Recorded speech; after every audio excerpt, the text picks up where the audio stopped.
Muy buenas. Hoy vamos a meternos de lleno en un tema que es fundamental para cualquiera que programe, la eficiencia de los algoritmos. Vale, vamos al lío. Pongámonos en situación.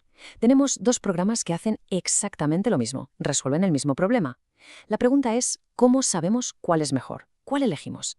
Esta es, en esencia, la pregunta que está en el corazón del análisis de algoritmos. Lo primero que se nos viene a la cabeza, casi por instinto, es, pues cronometrarlo, ¿no? El que tarde menos, gana, parece de cajón. Pero, un momento, parémonos a pensar, ¿es de verdad una comparación justa?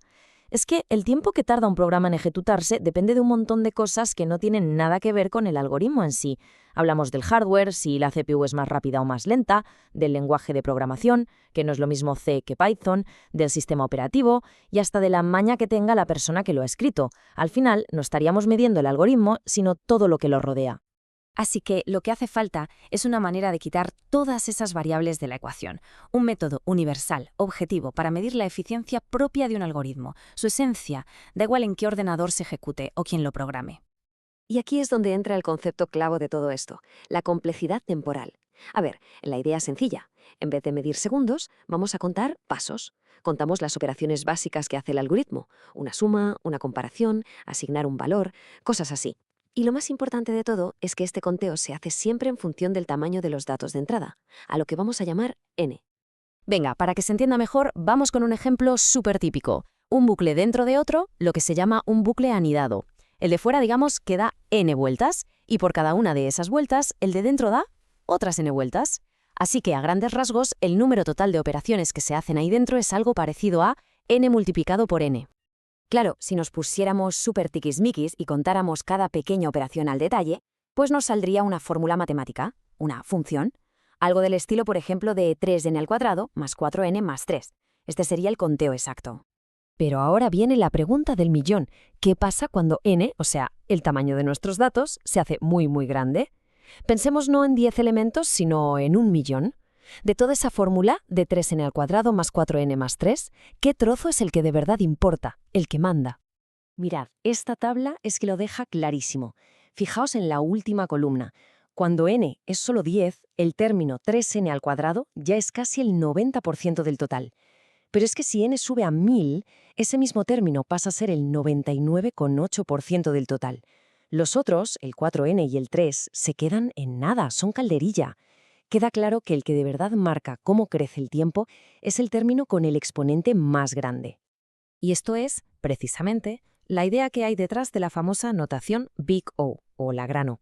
Es como el idioma universal para hablar de la eficiencia de los algoritmos. Lo que hace es simplificar. Se queda solo con esa parte de la fórmula que domina, la que crece más rápido, y se olvida de las constantes y de los otros términos más pequeños, porque ya hemos visto que a la larga no pintan casi nada. Aquí tenemos una especie de chuleta con las complejidades más típicas que nos vamos a encontrar. Va desde O de 1, que se llama constante y es lo mejor de lo mejor, hasta O de 2n, la exponencial, que es, ahora veremos por qué es peligrosa. Cada una tiene su nombre y un ejemplo para que nos hagamos una idea de qué va. Vale, todo esto está muy bien, muy teórico, muy de libro, pero seamos sinceros, ¿importa de verdad en el día a día? Con los ordenadores tan potentes que hay hoy, ¿no basta con tirar de fuerza bruta y ya está? Pues para responder a esa pregunta vamos a hacer un pequeño experimento mental. Imaginemos un procesador moderno, una bestia parda capaz de hacer 1.000.000.000 con B de operaciones por segundo, una auténtica barbaridad. Ahora vamos a coger uno de esos algoritmos peligrosos de la chuleta, el exponencial, el O de 2 a la n, y vamos a probarlo con una entrada de datos muy pequeña, n igual a 50. 50 elementos. No parece mucho, ¿verdad? Pues bien, con ese superordenador que hemos imaginado, la tarea tardaría unos 19 minutos. Bueno, a ver, es bastante tiempo, pero según para qué, podría ser aceptable. Vale, agarraos. ¿Qué pasa si aumentamos la entrada solo un poquitín? En vez de 50, vamos a poner 60, solo 10 elementos más. ¿Qué puede pasar? Pues que el tiempo se dispara a 13 días. 13. Esto es lo que se llama un precipicio de rendimiento. Un cambio minúsculo en los datos de entrada provoca una explosión catastrófica en el tiempo de ejecución. Y esta es la prueba definitiva. La potencia bruta, el hardware más potente del mundo, no sirve de nada contra un mal algoritmo. Este ejemplo tan bestia nos lleva a una idea clave en informática. Se suele decir que un problema es tratable cuando se puede resolver con un algoritmo de tiempo polinomial, o sea, los que son o de n cuadrado, o de n cubo, etc. En cambio, los problemas exponenciales, como el que acabamos de ver, a efectos prácticos se consideran intratables. Simplemente no se pueden resolver por la fuerza para entradas de datos medianamente grandes.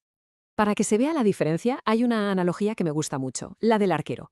Un código eficaz es como un arquero que le da a la diana. Oye, funciona, el objetivo está cumplido.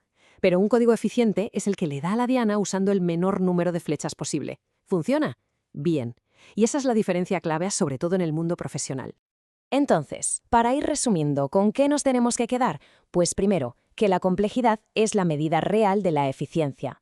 Segundo, que la notación Big O es la herramienta para entender cómo va a empeorar un algoritmo al crecer los datos. Y tercero, y más importante, que la diferencia entre una buena y una mala complejidad no es pequeña, es un abismo. Elegir un buen algoritmo no es un lujo, es una necesidad absoluta.